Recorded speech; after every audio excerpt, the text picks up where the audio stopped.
Hello everybody, welcome back to my channel. My name is Maureen O'Connor from Quilters Heaven in Northbrook, Illinois, and I am the Opinionated Quilter.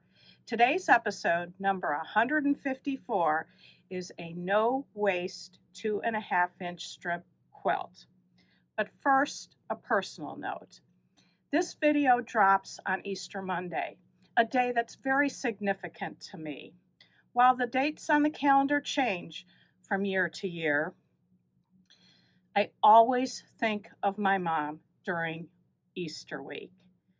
30 years ago, she suffered a seizure during Holy Week and was diagnosed with brain cancer. It was Easter Monday that she had surgery to remove the tumor. 20 months later, she was gone. I miss my mom every day. I'd like to thank my mom, Carol O'Connor, and the good Lord above for giving me the love of sewing. I cannot imagine what my life would be like without it. And I am so very grateful to be able to share my knowledge with you. Behind me is a 2.5-inch strip quilt made all from leftover scraps. Nothing purchased. The only thing I took from the store is this tiny little orange border I put on it. I'm going to show you how easy this is to make. First, you need to gather 45 2.5-inch strips. And what's most important is you need a full 42 inches. So you need to measure. If you don't have 42 inches of usable length, that's not a good pick for a strip for this quilt. Then you sew together 9 strip sets of 5 each strips. Now, this is important. I've shown you this before, where when you're doing strip sets, you sew one set top to bottom and the next bottom to top. But you must be so very careful to line up the tops, even when you're sewing in the other direction. Otherwise, you will lose a little bit of your strip set and then you won't be able to get all the squares from it. After you get all of your strip sets sewn, you then cut 4 10.5-inch squares from each strip set.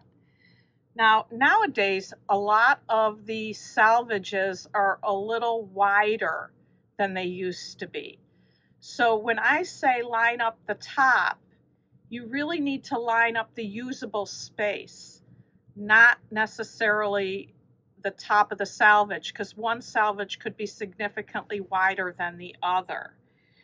Now, with this quilt, you don't want to eliminate a whole block because you got a tiny little bit of salvage in it. If you look at this example here, I have enough of these 2 colors down here, but here I have it's less than 1/4 inch of the salvage. I would not use this whole block because of that. It would be in the salvage, in the seam allowance. Now, the reason you don't want your salvages in your project is that portion of the fabric is woven more tightly than the rest. And when it shrinks, it will shrink differently. Your solution to this problem is get out your little scissors, and what you do is you just clip the salvage in a few places, and then that releases the pressure so that when it's washed, it won't tighten up against the other fabrics. So be sure to remember when you're doing this, because you need every bit of 42 inches, and it's difficult to get on 45 strips. Okay, let's switch out the boards. Now you've got all your squares cut, and this part's important. You have to have your squares oriented the same. They can be all horizontally like I have it, or all vertically, but don't mix them up. They won't fit back together correctly. You have to have them all in the same direction and then cut across diagonally corner to corner. Now these are bias edges, so you need to handle them carefully. And what I liked with 9 different strip sets, you can take one of your first pile and match it up with each of the 8 other piles. So every single square is a different combination.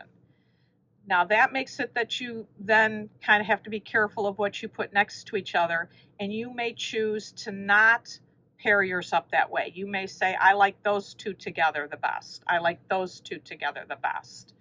You'll have to figure out how you handle the odd number, but at any rate, you can pair them up however you like to do it. Then when you sew them together, the seams don't meet. You just put them back together again. But like I said, they're bias edges, so you want a pin. I have, I think, 7 pins in here. And you take this to your sewing machine and do not pull, push. You want to let your feed dogs do the work. You're essentially sewing together something that looks like this, and say that's your 1/4 inch mark. What you want to do is make sure you have a single hole needle plate on your machine. You want to have it set to stop needle down as you're feeding through all your pairs of triangles, and you line where the 1/4 inch mark is up to your needle. So all the way through, make sure it gets all the way through. Use your knee lift to lift your needle so your 2 hands can stay up at the machine, and then put the next half square triangle set in again with the 1/4 inch mark right at the needle, and then continue on and keep going until you have all your squares made. Now, I didn't say this when I was saying sew the strip sets together. It makes no difference which way you press your seams. Just press them to one side or the other, or if you're a press your seams open kind of a gal, you can do that too. I just made no difference. You just press them in any direction because none of these seams meet up. So then you are going to want to press your blocks open, and I set mine 5 by 7 here. So I only used 35 squares. You have 36 squares. This was my other square. If you set your 6 by 6, you will have absolutely no waste. I don't care for square quilts, so I opted to choose for waste, which I actually then will take it apart and cut into squares and use in one of my scrap projects. The quilt 5 by 7 is about 47 by 67 without the border. If you set it 6 by 6, it's about 58 by 58. And the reason we're at such abouts is even though we started with 10.5 inch squares, with this seam down here, it makes it smaller. It's not a 10 inch finished square. It's a number smaller than that. So the numbers aren't quite as exact as we're used to. But I just love how this quilt comes out. You can see these definite squares on point here. Sometimes you can see these little pinwheels. Sometimes like this kind of blends in a little bit, so you don't see that so much. This one you can see a little bit better. But it's fast, it's easy, it uses a lot of scraps, and I think it makes a fabulous Project Linus quilt. I think somebody will really love it. Now, let's get to the giveaway. The winner of the Mostly Wyndham fabric bundle is LNYQUIST 6801. Please send me your mailing address to quiltersheaveninc@gmail.com, and I will get that fabric right out to you. This week's giveaway I'm calling Last of the Batiks. I think we are going to be through the whole box I've been trying to give away. Here's some of the fabrics that will be in the bundle. A beautiful green. Look at how gorgeous that is. Ooh, I love this one. So these will all be in there. If I can fit anything more in the medium flat rate US postal box, I will fill it up. And if you'd like these batiks, you know exactly what to do by now. I've said it so many times.